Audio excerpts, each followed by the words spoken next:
Tuna hian Burari Indraprastha kanom meka.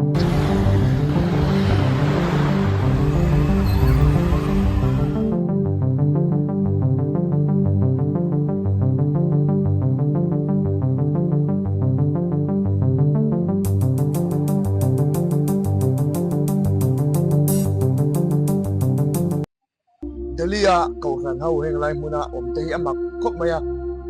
tual trâu cầu thần cái thị đoàn khanin Independent Church te tak te te nia ina ten in khoma mun nem cha cha in khom na hun om thei anga ten in khoma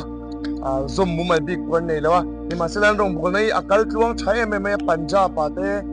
Delhi slum area kan tiang hun ate le hun tlom zo ka te Christiana in le tan ta me ni chu bang chuanin eng chiang nge om ni eng chiang nge pastor te nan ton ti kan em do na ni ola hey Reverend Lawrence Zaura Matani